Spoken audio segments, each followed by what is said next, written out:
Hello and welcome to another episode of City Skylines 2 on the Mole Under Management channel. My name is Chaos Mole, and today we're having a look at the climate and seasons in City Skylines 2. This is a reaction video as of a deep dive video because I haven't seen it yet, but then I want to take the video apart afterwards if you have not seen my previous videos before that. If you haven't, definitely check out the rest of the videos in my channel.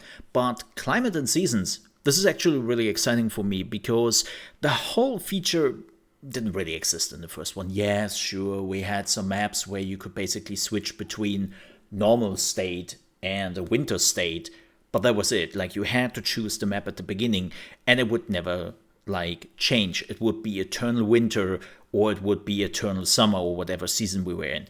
And seasons didn't really exist, and also climate didn't exist, right? Like, when you choose the winter map, the whole map was covered in snow. There was never a time where some part of the map would become the summer map or something like that, right? And we have already seen in some of the trailers of City Skylines 2 that is now actually possible, and you have to plan much better your city because of that, because you don't know if there will be a part of the city which will be completely covered in snow, or how storms or maybe even tornadoes will affect your city. I know that some people might say, wait a minute, Mo, but tornadoes actually existed in the first one. Well, it was a disaster. It wasn't really which could affect you now and then without doing any damage. It was a disaster happening in your city. So again, really excited about this. Enough talking.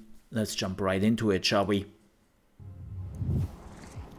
Snow. I actually love the snow. City, it can be a whirlwind. Sunny moments of joy and laughter can cloud over as stormier times roll in. Ooh. It's impossible to forecast. Luckily, the weather in your city will be more predictable, as each map has you can forecast weather. Reliable seasonal patterns. Interesting, okay. Maps in City Skylines 2 are inspired by real-world locations, so your city's climate will be unique to that place.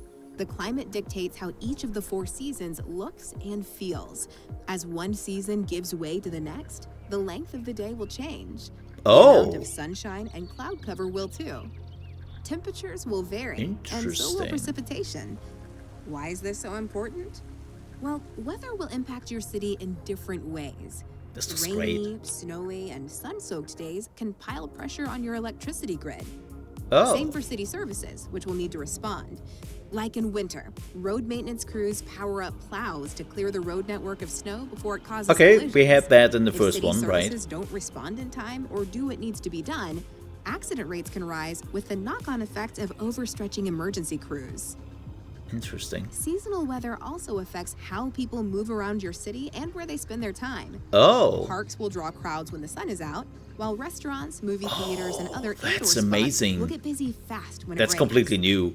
Of course, extreme seasonal weather can turn life upside down in a flash.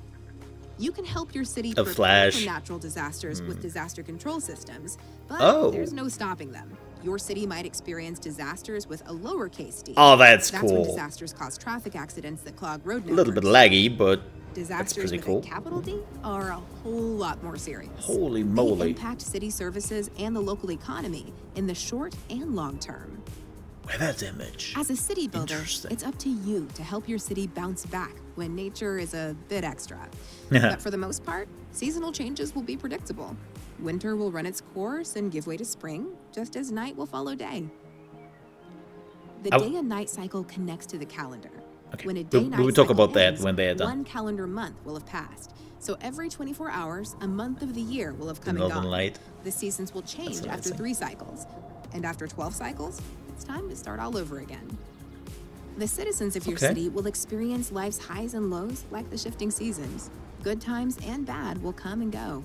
By building your city's unique climate, you can create the backdrop for life lived to its fullest. That is amazing.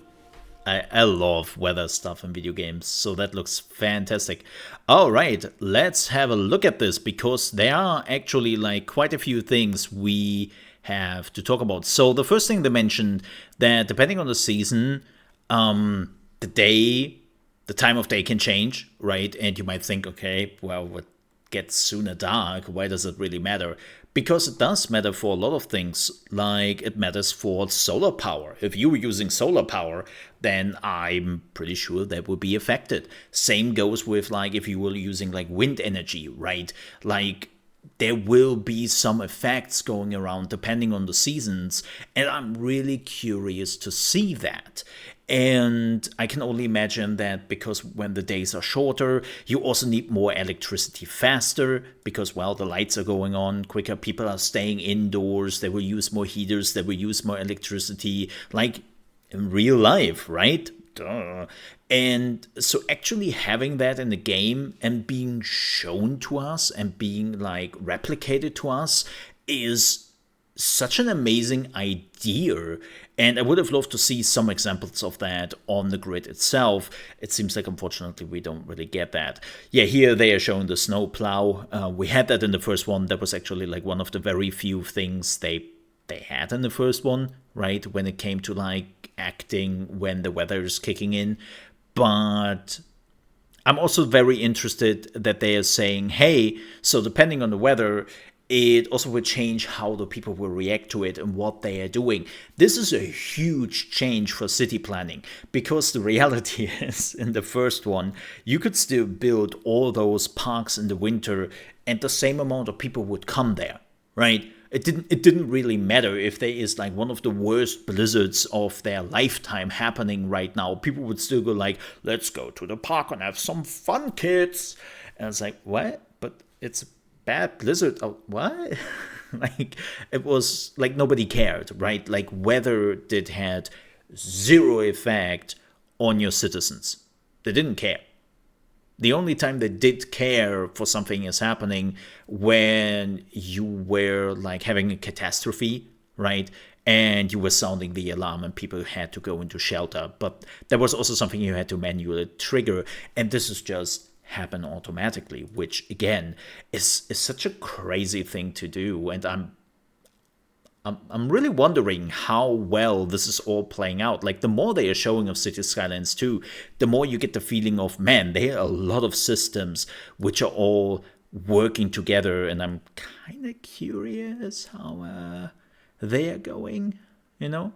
So here we have a first look on the disaster stuff. I assume this is a tower which can like maybe foresee some of the disasters. Curious about this. I assume this is a small shelter and this is a big shelter. I don't know. I don't know. Like maybe it's the other way around. I really don't know. Shelters, I have to say, shelters have been a little bit of a sore spot in the first one, at least for me. Often or not, they were not really getting like the food or water they needed. So when people were actually running into the shelter, they would find those things. It seems like this time, at least, when we are looking here at the numbers, it seems like there is no food, there is no water. The only thing we have is the shelter availability or capacity, right? And you can see how people can reach the shelter fast or not fast. Can we still do bus stops? No. It doesn't seem that way. So in the first one, if you have never played it, you could put down bus stops, which then would send out buses, which would then try to evacuate the people. But I had to say that also didn't necessarily work and actually could kill a lot of people because people were running to the bus stops and then there were thousands of people just waiting for like a bus with 100 seats coming over, right? And people would just wait instead of walking to the shelter. In the meantime, the flood or whatever would come in and just kill everyone at the bus stop. It was horrible. Like most of the time the bus stops were working more against you than it would actually help you, really, right? And I'm kind of curious how well this will work in the second one. This looks amazing, by the way, that you can now see like the crashes happening. And well, truth to be told, this wasn't also, oh my god, this could have ended badly. This wasn't also really in the first one. Yeah, sure, like when it was snowing and the snow was piling up, there was an effect to the driving cars because everyone would drive much, much slower.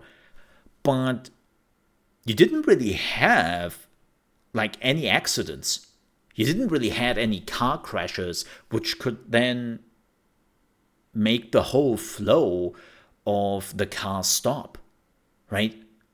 Like you didn't had any traffic jams in the first one, which were not caused by you, right? Like to make this very clear, there were traffic jams, but they were not because of there was an accident, right?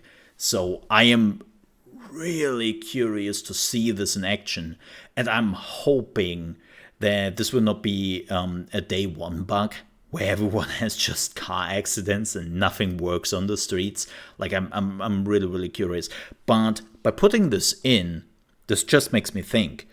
It really pushes the idea that you don't want to have that many cars on the street, right? In the first one, you didn't really want to have a lot of cars on the street because,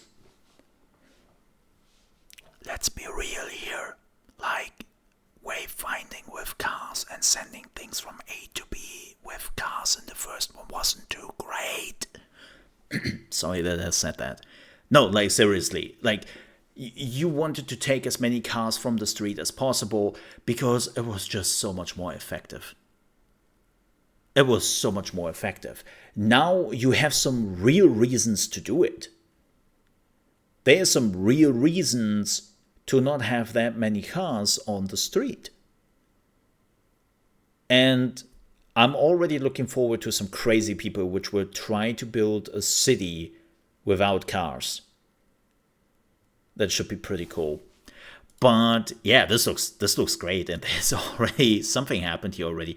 This one, wow, that's a big dust devil, man. Ugh. But yeah, it seems like also they are damaging now the structures again, right? We will see like what kind of disasters.